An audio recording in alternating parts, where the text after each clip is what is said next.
Nora Fatehi की success के पीछे का एक राज है जो आपके होश उड़ा देगा। KGF चैप्टर 2 के स्टार कास्ट की सैलरी देखकर आपका दिमाग खराब हो जाएगा। और आखिर रोनाल्डो ने क्यों एक बच्चे का हाथ तोड़ दिया, कारण बहुत शॉकिंग है। और हाल ही में आए राजामौली की RRR में दिखने वाली लीड हॉलीवुड एक्ट्रेस कोई और होने वाली थी, लेकिन आखिर कौन, चलिए जानते हैं। नंबर 1, हाल ही में आई RRR में हमने जूनियर NTR के अपोजिट ब्रिटिश एक्ट्रेस और मॉडल ओलिविया मॉरिस को देखा। जहां मूवी में दूसरे British character negative role play कर रहे थे, वहीं ओलिविया का रोल पॉजिटिव था। लेकिन क्या आप जानते हैं कि इस मूवी में पहले ओलिविया की जगह ब्रिटिश एक्टर जेनिफर को कास्ट किया जाना था, लेकिन बाद में कुछ पर्सनल रीजंस के कारण जेनिफर फिल्म से हट गई और ये फिल्म ओलिविया को मिली।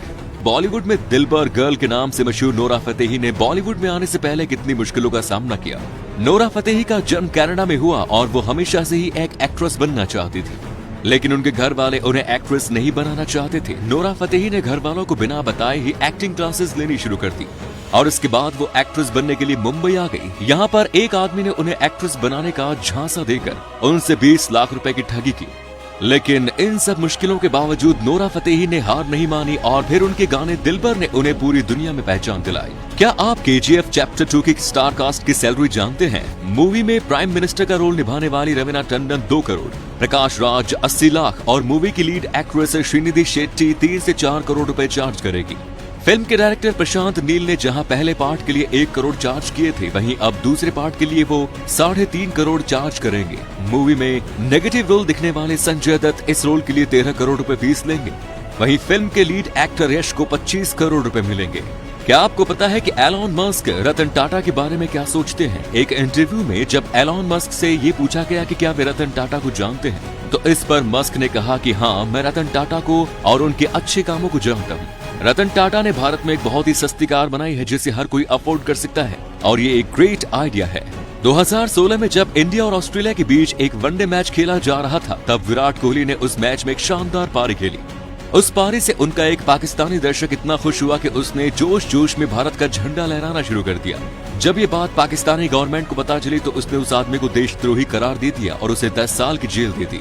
रोनाल्डो को तो आप सब जानते होंगे। एक बार रोनाल्डो ने अपने एक मैच के दौरान एक ऐसी किक मारी थी कि वो सीधा गोल पोस्ट को पार करते हुए एक बच्चे के हाथ पर लगी, जिससे उस बच्चे का हाथ टूट गया और उसे तुरंत हॉस्पिटल ले जाना पड़ा। ये बात जब रोनाल्डो को पता चली तो उन्होंने उस बच्चे के घर पर अपनी एक जर्सी भिजवाई जिस पर उनकी टीम के सभी प्लेयर्स के साइन थे। फ्रीडम 251 फोन के बारे में तो आप सब जानते ही होंगे। साल 2016 में जब ये लॉन्च हुआ तब रातों रात ये पूरे भारत में छा गया। इसे बनाने वाली कंपनी रिंगिंग बेल्स ने दावा किया कि वो सिर्फ 251 रुपए में भारत में 3G फोन्स अवेलेबल करवाएगी और ये दुनिया का सबसे सस्ते 3G फोन होगा जिसे हर कोई खरीद सकेगा। कंपनी अपने वादे के मुताबिक कुछ फोन डिलीवर भी करती है, लेकिन फिर वो अपनी डिलीवरी बंद कर देती है और लोगों के पैसे हड़प लेती है। बाद में जब ये स्कैम गवर्नमेंट की नजरों में आया तो गवर्नमेंट ने कंपनी के ओनर्स के खिलाफ एक्शन लिया और आज इनके ओनर्स जेल में बंद हैं। दोस्तों, आज जहां पूरे देश में पेट्रोल और डीजल की कीमतें आसमान छू रही हैं, वहीं बिहार में एक ऐसी मशीन लगाई गई है जो वहां पर पेट्रोल की कीमतें आधी कर देगी। बिहार के मुजफ्फरपुर में एक बायो डीजल प्लांट लगाया गया है जिसका इस्तेमाल करके कूड़े कचरे से पेट्रोल और डीजल बनाया जा सकता है और ये पेट्रोल बाजार से आधी कीमत पर बनता है, इसीलिए इसकी कीमत भी काफी कम होती है। अभी हाल ही में फिलहाल भारत का पड़ोसी देश श्रीलंका अपने इतिहास के सबसे बुरे फाइनेंशियल क्राइसिस से गुजर रहा है। श्रीलंका में खाने पीने की चीजों की कीमतें दोगुनी हो चुकी हैं और वहां पर लोग भूखमरी का शिकार हो रहे हैं। हालात इतने खराब हो गए हैं कि सरकार को कर्फ्यू लगाना पड़ा। लोग अपने ही देश की सरकार के खिलाफ सड़कों पर हैं। कई लोग तो इस तरह के हालात के कारण देश छोड़कर भी जा रहे हैं। तो इनमें से कौन सा फैक्ट आपको सबसे अच्छा लगा, कमेंट्स में जरूर बताइए।